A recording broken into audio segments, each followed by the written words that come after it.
ہے اس اعتبار سے وہ رقم بڑھا چڑھا کر وصول کرتے ہیں. وہی حال کم و بیش ہمارے شہر میں بھی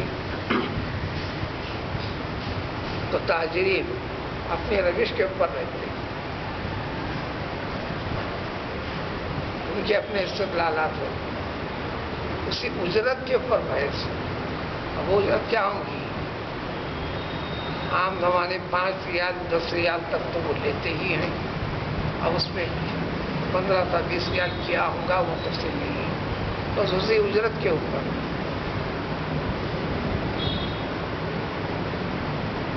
حج کے فرائض سے فارغ ہو کر اب حج کے واجبات والے معاملات کے اندر مشغول و مصروف ہے تو بس وہ غصے میں آیا، حجام کو قتل ہی کر ڈالا.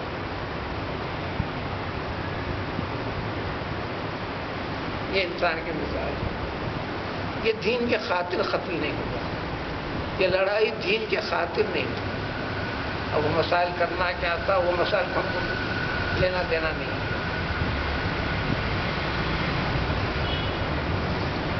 بمقابل دین اسلام مسلمانوں کے ساتھ غیر مسلمانوں کی ہاتھا پائی ہو، لڑائی ہو، جنگ ہو، جدال ہو، یہ معاملہ ہے. اس معاملے کے اندر اللہ کے حکم کی وجہ سے مسلمان لڑ رہا ہے. اللہ کے حکم کی تعمیل کر رہا ہے. جب اللہ کے حکم کی تعمیل کے دوران پر جو غیر مسلم جو آپ کے ساتھ حملہ آور ہے، جنگ چھڑی ہوئی ہے، تو ایسی صورت میں درمیان میں ہی صحیح اگر وہ اسلام قبول کر لیتا ہے تو آنن فانن تمہارے دل میں اے مسلمانوں جو نفرت بحیثیت کافر و مشرک ہونے کے تھی اچانک ختم کر دو گے. جہاد کا حکم اللہ کے حکم کی تعمیل ہے، لڑنا اللہ کے حکم کی تعمیل ہے. اس لڑائی میں تمہیں زخم پہنچنا اللہ کی طرف سے آپ کے لیے بے حد و حساب ثواب ہے. مارے جاتے ہیں تو شہادت کا درجہ سب سے بڑا اجر و ثواب ہے.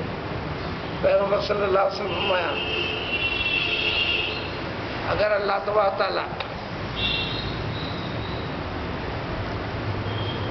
مجھے جنگ میں شہید کر دے، پھر پوچھے کہ کیا چاہتے ہو، 70 مرتبہ بھی اگر یہ پوچھے تو میں یہی کہوں گا پھر مجھے دوبارہ حیات دے، تیرے راہ میں لڑوں اور مارا جاؤں. پھر دوبارہ حیات دے، پھر میں تیرے راہ میں لڑوں تیرے دین کو باقی رہنے کے لیے، پھر میں قتل کر دیا جاؤں تیرے خاطر، تیرے لیے، تیرے راستے میں قتل کر دیا جاؤں.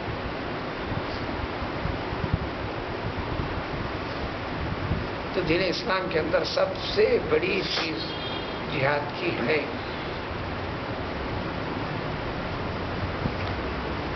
سب سے بڑی چیز ہونے کے باوجود بھی جس کے اندر جان لگا کر بمقابل دین اسلام لڑتا ہے اس کا نام ہے جہاد اصغر، چھوٹی جہاد، جبکہ پوری جان لگاتا ہے. فتح مکہ ہونے کے بعد نبی کریم صلی اللہ علیہ وسلم نے اعلان فرما دیا اب تک جس جہاد میں ہم مشغول و مصروف تھے دین اسلام کے خاطر، اس جہاد اصغر سے ہم فارغ ہو گئے. اب جہاد اکبر باقی ہے، قیامت تک باقی ہے. یعنی دین اسلام کی اتباع فرمانبرداری، دین اسلام اللہ تعالیٰ کے احکام اس کے منشے کے مطابق ہر مسلمان کو اپنی آپ پر پابندی لگائے رکھنا، اس میں احتیاط برتنا، خوف خدا بندی رکھنا، یہ مسلسل جد و جہد اٹھنے میں، بیٹھنے میں، کمانے میں، دھمانے میں، میل ملاپ کے اندر، معاملات کے اندر، وعدہ وفائی کے اندر، ان تمام چیزوں میں احتیاط رکھنا. یہ جہاد اکبر ہے، مسلسل کرتے رہو. چند چیزیں ذکر کرتی گئی تھی تو پھر یہ ذکر ہے کہ ایسی صورت میں اگر وہ ایمان لا لیتے ہیں فوراً جنگ روک دو. لیکن اس کے بعد تاکید آج کی آیتوں میں تم ان سے لڑتے رہو، اس وقت تک لڑتے رہو جب تک کہ فتنہ ختم نہ ہو جائے، جہاں فتنہ بمانے جس عنوان سے لڑائی ہو رہی تھی، جنگ ہو رہی تھی، وہ بمقابل دین اسلام،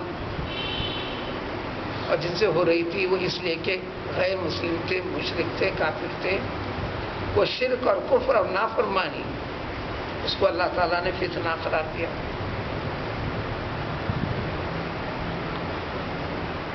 غرض اور مقصد تمہارا صرف یہ ہے، اس کے خاطر جب یہ لڑو گے تو کب تک؟ وَيَكُونَ الدِّينُ لِلَّهِ، دین اللہ کا ہو جائے۔ ہے تمہارے مقابل تمہارے دشمن جو دین پر نہیں تھے، دین اسلام پر، وہ دین اسلام پر ہو جائے، اللہ کے لیے دین ہو جائے، یعنی شرک سے توبہ ہو جائے، اسلام قبول کیے بغیر، اسلام کے احکام پر عمل پیرا ہوئے بغیر وہ ہو نہیں سکتا۔ لہذا فَإِنِ پھر تاکید ہوئی، اگر وہ باز آ جائیں، رک جائیں، لڑنا مقصد، کسی کو قتل کرنا مقصد نہیں ہے۔ وَلَا عُدْوَانَ، اب تم اے مسلمانوں تم کسی قسم کی کوئی زیادتی نہیں کرو گے،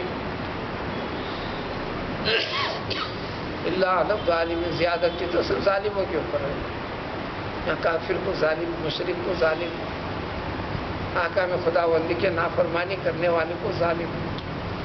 عربی کے اندر ظلم کا معنی ہے وضع شیء غیر محلہ، کسی بھی چیز کو، جس چیز کو جہاں جس مقام پر رکھنا ہے، یہ ادب ہے، یہ طریقہ اور سلیقہ ہے۔ اس جگہ سے اس چیز کو ہٹ جانا، یہ ظلم۔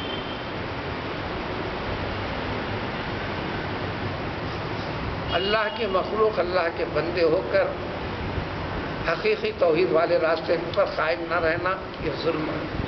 کسی کے پیسے کو بھی ہڑپ کرنا، یہ بھی ظلم ہے۔ ٹوپی سر پہ رکھنے کی جگہ ہے، پاؤں کے اوپر رکھ کر بیٹھے، یہ ظلم ہے۔ تعریف یہ ہے کہ جس چیز کو جہاں جس مقام پر ہونا چاہیے اس مقام سے ہٹنا، یہ ظلم ہے۔ چھوٹی سے بڑی چیز ہر چیز کے اوپر رکھ لو، لیکن قرآن میں جہاں جہاں ظلم ہے،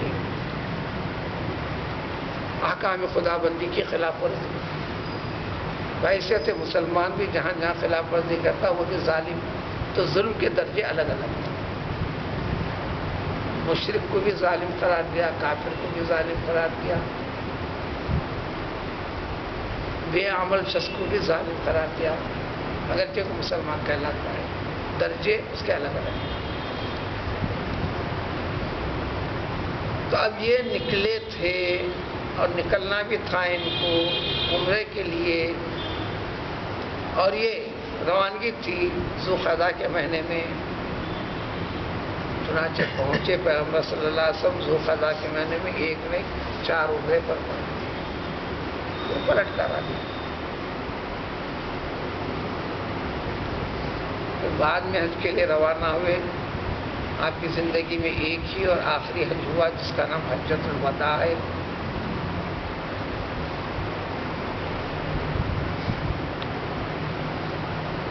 پھر حج سے فارغ ہونے کے بعد اس حج میں خدا نے اعلان فرما دیا،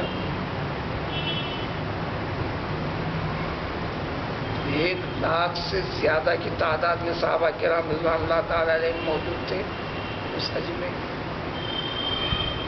تعداد قریب 1.5 لاکھ کے قریب تک کی بتاتے ہیں، پر 1,00,000 سے زیادہ تھے۔ بار بار اعلان کیا، حج کے طریقوں کو دیکھا، اے لوگوں مناسک حج کو بھی اچھی طریقے سے سمجھ لو، جان لو، ہر چیز کی وضاحت طلب کر لو۔ شاید میں اس مقام کے اوپر یعنی مکے میں جو تمہارے سامنے روبرو مخاطب ہو رہا ہوں، شاید اگلے سال پھر تمہارے سامنے موجود نہ رہوں،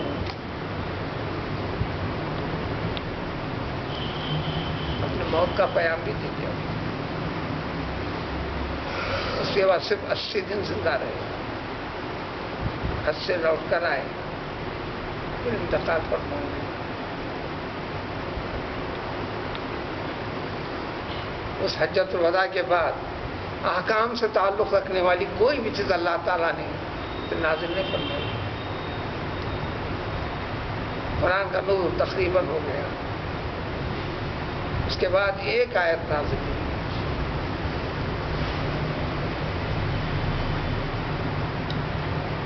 جو سورہ آیت متداینہ سورہ بقرہ کے اندر ہے. اس میں صرف یہ حکم تھا اللہ تعالیٰ کے احکام کا خیال کرو، قیامت کے دن اٹھائے جانے کا یقین رکھو، اللہ کے روبرو تم کو پیش ہونا ہے. احکام سے متعلق کوئی چیز نہ دو. پورا دین اسلام مکمل. اسی عرفے کے میدان میں الیوم اکملت لکم دینکم واتممت علیکم نعمتی ورضیت لکم الاسلام دینا. دین اسلام کیا ہے، کیا حقیقت ہے، اس کے کیا طریقے ہیں، کس طریقے پر قائم رہنا ہے، باقی رہنا ہے، وہ ساری چیزیں اللہ تعالیٰ نے مکمل طور پر بواسطے پیغمبر صلی اللہ علیہ وسلم جس کلام پاک کے ذریعے سے تمہارے اوپر پیش کر دی گئی. اب دین مکمل کر دیا گیا. قیامت تک کے لیے وہی دن اس کے اوپر قائم رہنا ہے. الغرض اگر یہ ہو جائے تو اللہ فرمائے کہ مشرکین مکہ کے پاس بھی حرمت والے مہینوں کا اعتبار ہے، وہ تم سے لڑیں گے نہیں، بھڑیں گے نہیں. اس کا خیال رکھیں گے. وہ اگر وہ لوگ بالفرض نہیں رکھے تمہاری طرف سے ابتدا نہیں ہونا.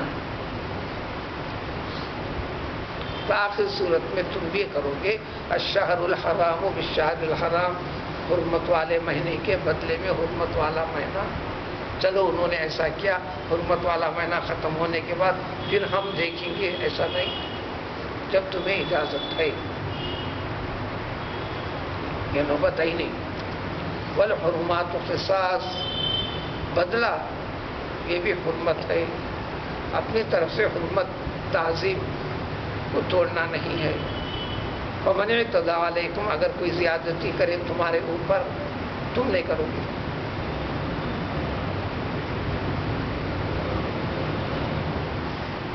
دین اسلام میں کہیں بھی زبردستی نہیں. لا اکراہ فی الدین. حکم دے دو گے، سمجھاؤ گے، مناؤ گے، ہاتھ پکڑ کر گردن دبا کر کوئی چیز کرواؤ گے نہیں. زمانۂ خلافت عمر فاروق رضی اللہ تعالیٰ عنہ میں عمر فاروق رضی اللہ تعالیٰ عنہ چند صحابہ کے ہمراہ تشریف لے جا رہے تھے. یہودی گھر کے سامنے سے گزرے. ایک بڑھیا یہودن اپنے پیر دراز کر کر بیٹھی ہوئی تھی. رکے. اس یہودی عورت کو عمر فاروق رضی اللہ تعالیٰ عنہ نے اسلام کے لیے فرمایا ابھی بھی اس کے اندر یہ عمر میں بھی اب کلمہ پڑھ لے، اسلام لا لے، آخرت بھلی ہوگی. انہوں نے سب سن کر صرف ایک ہی بات کہا، اے عمر، یہ عمر کے اندر اس بڑھاپے میں آخر عمر میں مجھے اپنے دین سے ہٹانا چاہتا ہے تو عمر فاروق رضی اللہ تعالیٰ عنہ سے مخاطب ہونے کے لیے بھی انسان مخاطب ہونے سے پہلے سوچ کر مخاطب ہوتا تھا. آپ نے فرمایا لا اکراہ فی الدین، چلو آگے بڑھو، زبردستی نہیں. وہ قبول کرنا نہیں چاہتی اسلام، چلو آگے بڑھو. گھوڑا لگا کر، تلوار بتا کر. دین اسلام تلوار کے زور کے اوپر پھیلا ہے. غیر مسلم قومیں اور دنیا کی طاقتیں آج بھی یہ افواہ پھیلاتے ہیں، لوگوں کے دماغوں کے اندر غلط ذہن بناتے رہتے ہیں کہ دین اسلام تلوار کے زور پر پھیلا ہے. آخری صورت میں دفاع کے طور پر تلوار اٹھانا ہے. تلوار اٹھانا بھی ضروری نہیں. اگر تمہارا قبضہ ہو جاتا ہے، تمہاری مملکت آ جاتی ہے، اس مملکت کے اندر کافر اپنے کفر کے اوپر باقی رہ سکتا ہے، یہودی اپنے دین کے اوپر، مشرک اپنے شرک کے اوپر، مجوسیت کے اوپر لیکن ذمہ بن کر مسلم مملکت کے اصول اور قواعد کی پابندی کرتے ہوئے، جیسا آج بھی ہم اس حکومت کے اندر ہیں، چاہے آپ ایک گاڑی کی ڈبی بھی خریدیے، آپ الگ سے کر کے نہیں پتا چل رہا، اس کے اندر بھی آپ حکومت کو راست پیسہ ادا کر رہے ہیں۔ ہر چیز کے خرید و فروخت میں چیز کے رقم کے علاوہ حکومت کو جس کو ٹیکس کا نام دیا گیا ہے، ہر چیز میں ادا کر رہے ہیں۔ حکومت اپنے پروگرام کے لیے کہیں سے قرض لیتی ہے تو خود بخود وہ قرض ہر ایک کی گردن کے پر اس کے الگ الگ حساب سے برابر پڑا ہوا ہے، جو ادائیگی کے لیے پھر ہر چیز پہ اضافہ کر آپ سے وصول کرتی ہے۔ آپ کو یوں لگ رہا ہے کہ میں تو الگ سے ادا نہیں کر لوں نا، جو بھی چیز خرید و فروخت کر رہے وہ ہے، آپ کا گھر ہوتے ہوئے بھی آپ کو ٹیکس دینا ہے۔ لہٰذا یہاں کے ہمارے مسلمانوں کے لیے دوہرے مسائل ہو گئے۔ مملکت اسلام کے اندر بیت المال ہوتا ہے تو اس میں ادا کر دینے کے بعد ہم کو کوئی ٹیکس دینا نہیں پڑتا، دی جانے والی زکوٰۃ کو بھی ایک بیت المال کے حساب سے جمع کر پھر وہ انتظام کریں گے، لیکن ہم کو وہ بھی کرنا پڑے گا، یہ بھی کرنا پڑے گا یہاں پر۔ تو اگر کوئی زیادتی کرے جیسے مہینوں کے اندر تو تم بھی کرو گے، اپنی طرف سے پہل نہیں کرو گے، اور کرو گے کتنا؟ بمثل ما تدا علیکم، جتنا انہوں نے کیا اسی قدر ذرا بھی اضافہ نہیں۔ یہاں بات ختم کرتے ہیں۔ واتقوا اللہ، یہ احکام خداوندی ہے، اچھی طرح سمجھو، اللہ کے حکم کو حکم مان کر اتباع فرمانبرداری کرو۔ پورے قرآن کا ایک طریقہ ہے، کسی بھی چیز کا حکم دیتے ہیں تو اس کے بعد واتقوا، کسی بھی چیز سے منع کرتے ہیں تو پھر اس کے بعد اتقوا۔ تو تقوی کا مطلب یہ ہوا احکام خداوندی جو کرنے کے حکم خداوندی سمجھ کر کرنا، جن چیزوں سے منع کیا ہے، اللہ نے منع کیا رکنا ضروری ہے، اس عنوان سے رکنا، یہ دو عادتیں جس کے اندر ہے وہی متقی ہے۔ میں تصویر لے کر پڑھتے پھروں گا، میں زیادہ تصویر پڑھتا ہوں، متقی یہ زائد چیزیں ہیں، اس کی یہ زائد چیزیں ہیں۔ زندگی میں جتنا ہوتا ذکر کرو اللہ کو، لیکن وہ زبان سے نہیں، زبان کا اثر دل تک اترے۔ زبان کا اثر جب دل تک اترے، میں تسبیح بھی پڑھتا ہوں، پھر ہوش مجھے پورے کاروبار کا بھی ہے، میں غلہ بھی پھیرتا ہوں، خرچہ بھی دیتا ہوں، تسبیح بھی پھیرتا ہوں، کیا معنی ہوتا ہے؟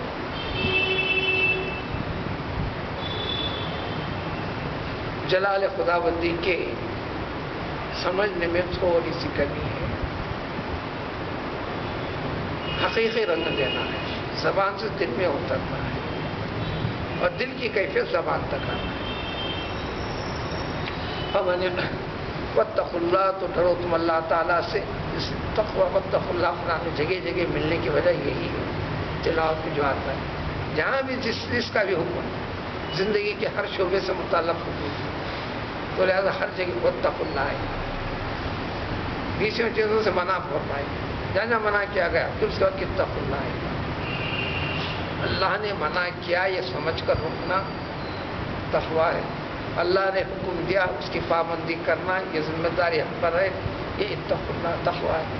وَاعْلَمُوا أَنَّ اللَّهَ مَعَ الْمُتَّقِينَ، وہ یقین اچھی طرح کرتے ہو، یہ اچھی طرح کا ترجمہ اس لیے کہ انا آ جاتا ہے سارے شک و شبے کو ختم کر تاکید اور قطعیت کو بیان کرنا ہوتا ہے۔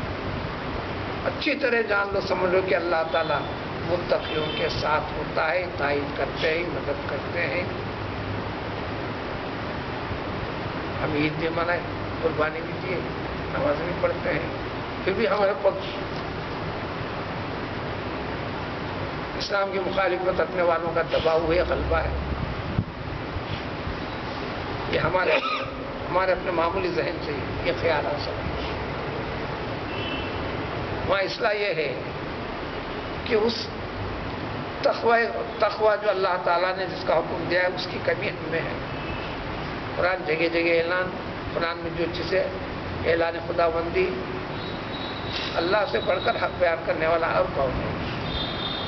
ومن اوفی بعہد اللہ، اللہ سے بڑھ کر وعدہ وفا کرنے والا کیا کوئی اور ہو سکتا ہے؟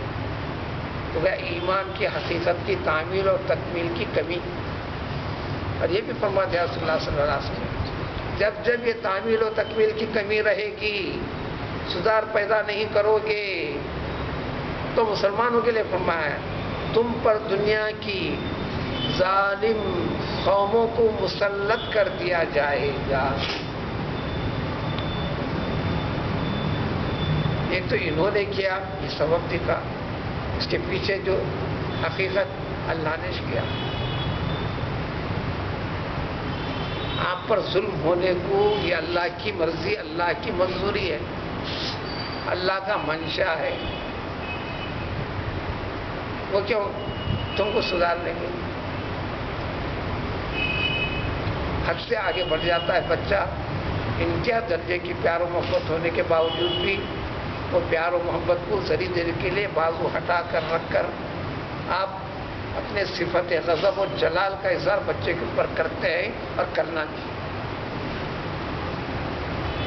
تو اس سے اللہ تبارک تعالیٰ کی محبت کے نہ ہونے کا اعلان کہاں سے ہوا؟ وہ باپ کا غصے کے اندر بچے کے اوپر سزا کے جاری کرنے کو باپ کی محبت کی کمی کا اعلان کہاں سے ہوا؟ بلکہ محبت کی پختگی کا اعلان ہے، وہ تو ذمہ داری ہے۔ تو اللہ تبارک تعالیٰ متقیوں کے ساتھ ہے، اس کو کرو۔ پھر ایک ذمہ داری اس سے متعلق فرمائے، دیکھو اللہ کی راہ میں خرچ کرو،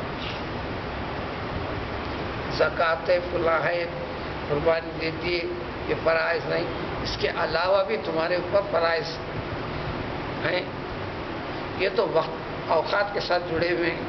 سال گزرنے کے اوپر زکوٰۃ فلاں کے اوپر یہ، اور سال کے گزرنے پر قربانی کا وجوب فلاں فلاں۔ اگر اس کے علاوہ بھی تمہارے پر ذمہ داری ہیں، جب دین کو باقی رکھنے کے لیے، دین والوں کو باقی رکھنے کے لیے، دین والوں کی نسل کو عزت و احترام کا درجہ بتانے کے لیے، اس مقام پر تربیت دینے کے لیے، ان کی عزت کی ہتک کرنے والی قوموں سے مارا کا آرائی کرنے کے لیے وہاں بھی ضرورت ہے، تو اس وقت بھی خرچ کرنا تمہارے پر ضروری ہے۔ وَلَا تُلْقُوا بِأَيْدِيكُمْ إِلَى التَّهْلُكَةِ، خود کو ہلاکت میں نہ ڈالو، یعنی اس خرچ کو روک کر اب یہ کارروائی کے اندر اپنے آپ کو کیوں مبتلا کریں؟ حضرت ابو ایوب انصاری رضی اللہ تعالیٰ عنہ فرماتے ہیں، یہ آیت شریفہ ہم اچھی طرح جانتے ہیں کہ ہمارے اوپر نازل ہے، مکہ پتہ ہو گیا، جزیرہ عرب کے اندر مشرک اور کافر نام کی کوئی چیز باقی نہیں رہی۔ حکم نازل ہوا، ہم یہ سوچنے لگے اب آرام سے بیٹھیں گے، وہ جہاد کی فرضیت جو فرض عین تھا وہ ختم کر دی، اب فرض کفایہ ہے۔ مکہ فتح ہونے تک اسلام کے جس طرح نماز فرض ہے، روزہ فرض ہے، جہاد بھی فرض کے طریقے سے ہر ایک کے اوپر تھا، صرف عورتیں مستثنیٰ تھیں، بیمار مستثنیٰ تھا، انتہائی ضعیف، طاقت والا، اچھی حالت رکھنے والا بوڑھا بھی مستثنیٰ نہیں تھا۔ جب جب جنگ کی نوبت آتی جہاد کا، بغیر اعلان کے معلوم ہوتے ہی نکلنا لازم ضروری فرض تھا، کوئی نہیں نکلا تو دین اسلام کی تکمیل نہیں، اسلام سے خارج تھا۔ وہ فرضیت فتح مکہ کے ساتھ ختم کر دی گئی، لیکن جہاد کی فرضیت وقتاً فوقتاً رہ گئی، اب فرض کفایہ ہو گئی، فرض عین نہیں رہی۔ دو مسائل الگ الگ تھے۔ صحابہ نے سوچا کہ اب تو چلو کھاتے پیتے آرام سے اپنی جگہ بیٹھیں گے، اپنے مال کی اس کی حفاظت کرتے ہوئے حکم نازل ہوا کہیں اس جد و جہد کو چھوڑ کر اپنے آپ کو ہلاکت و بربادی میں ڈالنے کی کوشش کرو گے؟ ہاتھ پہ ہاتھ دھر کے بیٹھ جاؤ گے؟ نہیں. یعنی اپنی زندگی میں راحت اطمینان سکون کے ساتھ ساتھ مستقبل کی فکر، اپنی نسل کو دین اسلام کے اوپر قائم باقی رہنے کے لیے، پھر ان کے لیے اس کے اسباب بتاتے ہوئے، پھر وقتاً فوقتاً تمہارے دین اسلام کے اوپر اٹھائے جانے والی انگلیاں اٹھ کر توجہ کرتے ہوئے کہ یہ انگلیاں اٹھنے نہ پائے. وہاں بھی رہے انگلیاں اٹھنا، یعنی مخالفت میں کوئی بھی طریقے کا کہیں یہ چھوڑ کر اپنے آپ کو ہلاکت میں نہ ڈالو. وَأَحْسِنُوا، ایسے وقت میں اور جب جب ایسی ضرورت پڑتی ہے بحیثیت دین اسلام اور اسلام سے تعلق رکھنے والوں کے اوپر اور اس مصیبت کو ہٹانے کے لیے، اس وقت بھی تمہیں خرچ کرنا فرض ہو جاتا ہے. یہاں تو خرچ کرو گی. سارے صحابہ، تابعین، تبع تابعین نے یہی وضاحت کر کے بتلائی کہ ایسے وقت میں بھی کہ ان فرض اخراجات کے علاوہ بھی جو وقتاً فوقتاً یہ اخراجات لازم اور ضروری ہو جاتے ہیں تمہارے لیے، اس ضرورت کو پر کرنا بھی دین اسلام کی تکمیل ہے. ان اللہ یحب المحسنین. یہ اور بات ہے کہ اس کی حد مقرر نہیں کریں. زکوٰۃ میں حد مقرر ہے، عید الاضحیٰ کے اندر جانور کی حد وضاحتیں ہیں، صدقہ فطر کے اندر وضاحت اور حد مقرر ہے. یہ بے حد و بے حساب اپنی اپنی استطاعت کے مطابق، کوئی مستثنیٰ نہیں. ان اللہ یحب المحسنین. اب یہ کیفیت کرنے والے یہ سمجھیں گے محسن، نیکوکار، اچھے کام کو سمجھنے والے، اس کے پر عمل پیرا رہنے والے. اللہ تعالیٰ ایسے بندوں کو چاہتے ہیں. اب اگلی آیت سے حج اور عمرے سے متعلق تقریباً 2 رکوع کی تفصیل میں چند مسائل اس کے ہاتھ میں.